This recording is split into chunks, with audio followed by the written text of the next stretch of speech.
Hey guys, before we begin, I'd like to thank you all for helping me reach 100 likes. I never really expected my video to receive that much views, and I'm really grateful. Now, I want to keep this video under 15 minutes, but we're going to talk about the Clash of Civilisations and the truth about it, showing you how it is being used today to create chaos and to have us believe that it is natural for the world to be in a state of chaos when it's not. Samuel Huntington is often cited as the individual who basically put forth this theory. And this pseudo-theory is promoted all over the media whenever it has the chance. This theory divides the world according to fictional lines of religion and civilization. At the same time, this theory suggests that the root cause of all geopolitical conflicts around the world can be traced to the diversity of cultures. Therefore, saying that, or implying, that only cultural and political unification can end all conflicts. Another author, Francis Fukuyama, also adheres to this in his book, The End of Civilization, which has constantly been proved to be incorrect in reality. Unfortunately, not a lot of people know that Huntington took his so-called theory from another person, Bernard Lewis, who decades earlier, in the late 1950s, developed and published his concept of the Clash of Civilization.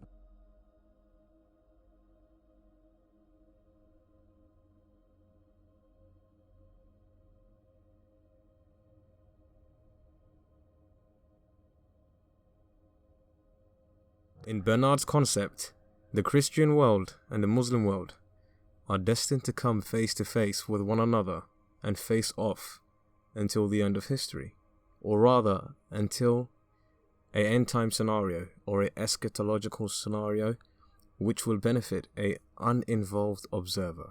I wonder who that is. Despite Bernard Lewis being an Ashkenazi Jew, most wouldn't see anything Judaic related to this concept, or this hand that as of recent decades has successfully managed, this invisible hand that has managed to plant hatred and enmity between Christians and Muslims. However, once you dig deeper and deeper, you'd be astonished to find out that this concept of instigating the largest religions in the world against one another is in fact a messianic concept that has its origins in the Middle Ages, with the aim to establish a kingdom of Israel. Befehlisch als amol, das gewinn nachlass gehen und sagt techet a birzene aber nosno lohem und noch ist wenn almenas als soll das geben los ist lohem zu bnei Israel jachrise. In Ruf ist aber da a limud Musar, von wann ist nimmt sich die alle Zorres.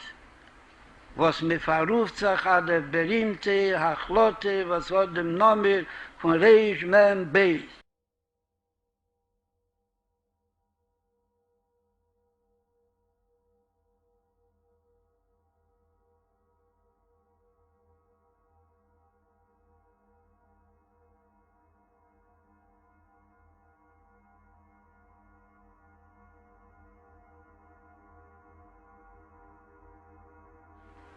Von wann es kommt hat die Achlote, als sie gewähnen Iden, was haben gewollt, haben sich erschrocken von Ma Jemer Hagoye. Bei mir, als sie gekommen zu der Abstimmung und hat auf sie Leiches gewähnt von Chulu, hatten sich verloren vor dem Lachen zu Humeis und hat dann geschrieben an Nussach, was auf dem Nussach ist gebuht der ganze Lachas, von dem Tag, wenn man Tag gestimmt hat, die Achlote. Und wie der Riedes da noch gebringt, als gewinnt der Bokehr von der ganzen Memschole. Und ist das der, was hat mit Naseer gewinnt hat, dem Nusser. Nur dabei hat getracht, Asamin Pirush, dem Pirush, dem Student. Haitochen am is me Wartel, am Bris Elam. Und mich schämt sich nicht, bei Erzählen nicht Iden. Als Iden sein auf der Ruf mit Warte, und keine Unionen, schel Achrise, und keine Tikwa, und keine Hoffnung. Druf wird etwas mal wir sein, wie modern gleich massiv gewinnt Kammer wie Kammer. A jeder noch geben Allachas Kolschuhu, ist Masmin Allachas Neisov, und was leider von den Jahren von Demolton basiert sich miusat jeder Allachas Neisov. A frei abreißen Sticker von Eretz Israel, auf dem Nusach mit der Achlote, was ein Mamisch wie bald das ist, neged hat Teire.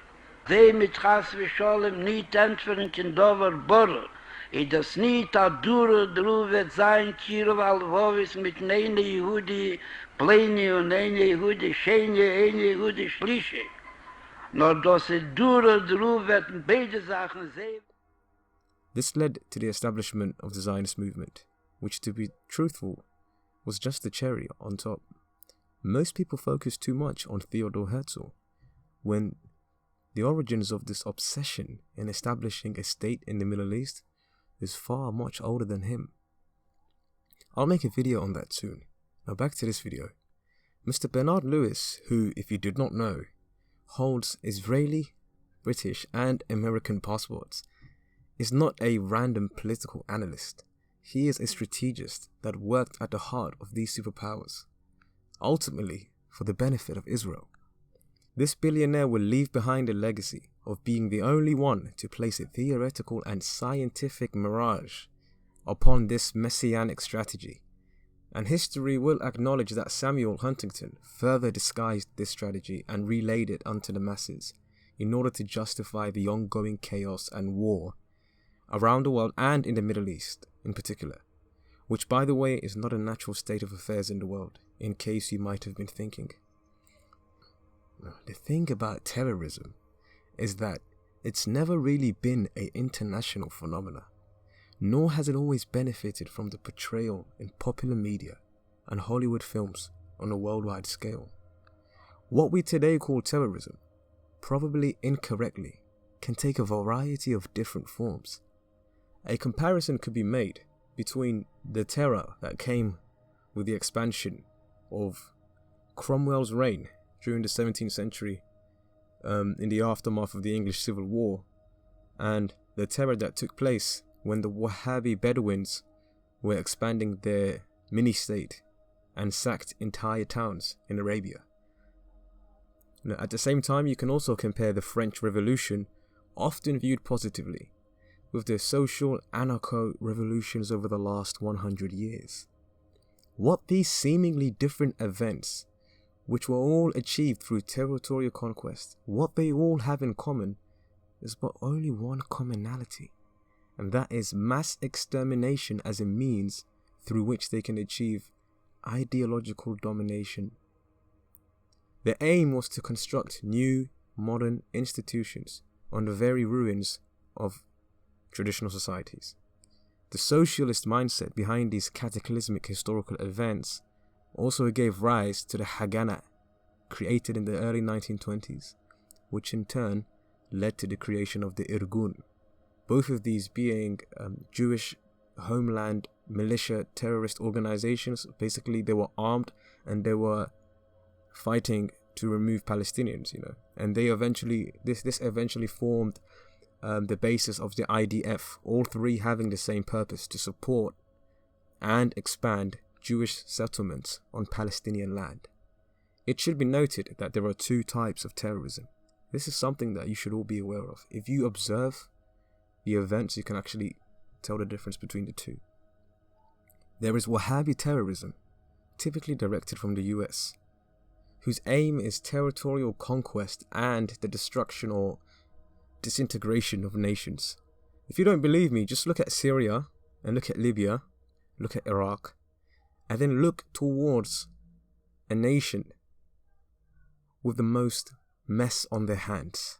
I mean, it's not Russia, it's not Germany, it's the United States. The second type is Zionist terrorism, which aims to divide and provoke. Although it was Great Britain that gave a homeland to the Jewish people after World War I, the Irgun led a violent terrorist campaign against the British in order to remove them from the land. This eventually led to the bombing of the British administrative headquarters in Hotel King David in late July 1946. Oh, and just so you know, the Irgun dressed up as Palestinian Arabs so that the Arabs could be blamed in the aftermath. Guess where else we've seen that? Looking back through history, one cannot but help conclude that this tactic of deception and blaming the other was used again and again by the Israelis, often used as a ploy to drag their allies into the conflict. In 1954, Israeli agents attempted to blow up several American buildings in Egypt just to try and bring the Americans in and try to get them to fight against the Egyptians. In 1967, the Americans avoided getting themselves involved in the Six-Day War, as the Soviet Union was an ally to Syria and Egypt. The Israelis attempted to draw the Americans into the war by attacking a ship, and there's a YouTuber that made a very good video about this, really graceful. Check out her channel, the USS Liberty. The Israelis attempted to basically brush this off as an attack by the Egyptians in the same way as they had done in 1954. To tell the truth, this pattern can also be seen in the attack at the World Trade Center in 2001, which led the US into permanent conflict in the Middle East, coincidentally going according to plan with Bernard Lewis's concept of the Clash of Civilisations and the Oded Yunon plan of redrawing the map once more in the Middle East.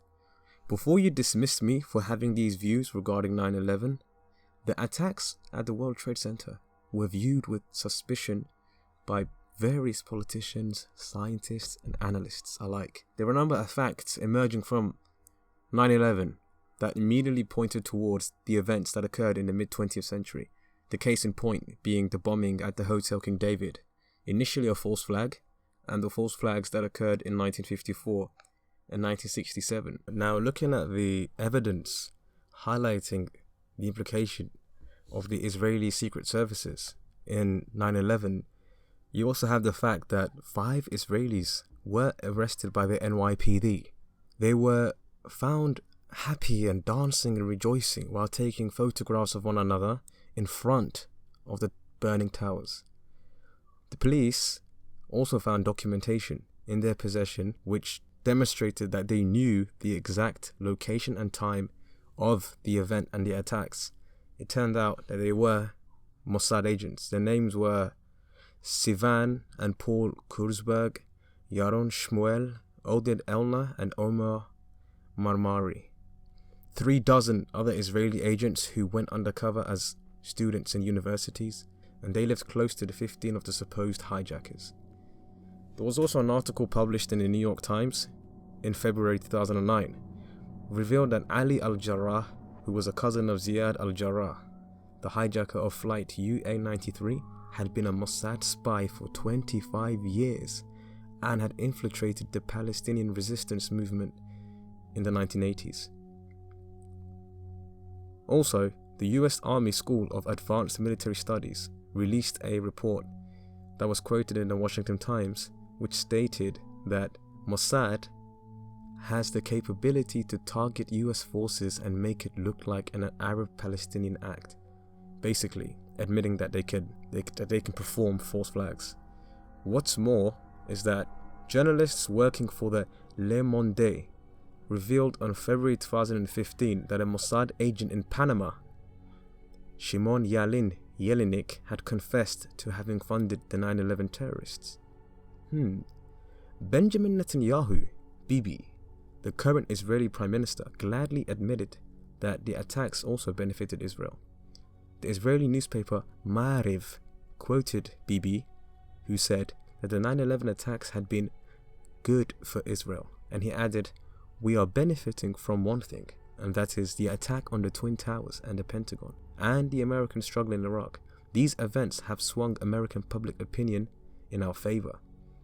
Now, none of us have solid proof that Mossad had a hand in the terrorist attacks in France, carried out in 2012 and also in 2015, but nevertheless, I found this out, that Georges Georges Malbrunot, my French is terrible, pardon me, I need to practice my French, for a journalist for Le Figaro, stated in a tweet 17 days after the November attacks that, and I quote, "A military official confides that the DGSI, or the French Secret Service, refused Israeli assistance in the aftermath of the Paris terrorist attacks," and he added that Mossad already has an active presence on French soil and we must not reinforce it. So, do you remember all of that fiasco and the terrible terrorist attacks that were going off in France over the last 2-3 years? You can also find Mossad footprints there. Now, what is like the purpose behind these false flags, like this method of carrying out terrorist acts whilst pretending to be the enemy? Well, it's geopolitical. To me, I think it has something to do with America and Russia, and that they have a struggle to control Eurasia. Now, put this into a geostrategic perspective, the issue in the geopolitics of opposing continental blocks is the control of Eurasia. By the way, the center of it is the Middle East.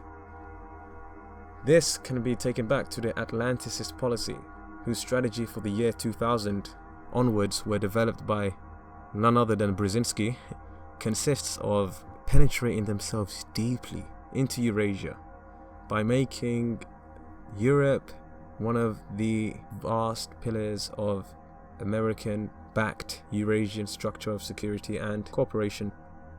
This strategy aims to destroy, or it aims to weaken Russia by trying to have Ukraine receive its own independence from Russia.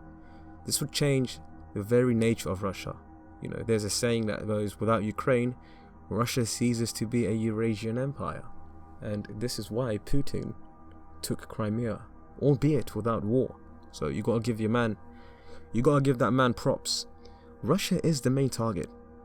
It is having to cope with a double strategy, as explained in an article published in 2015. First, there was the Brzezinski strategy, which serves American imperial interests. Secondly, there is the more covert Zionist strategy, epitomized by Henry Kissinger himself. This consists of trying to separate Russia from its allies in the Middle East, in particular Syria and Iran.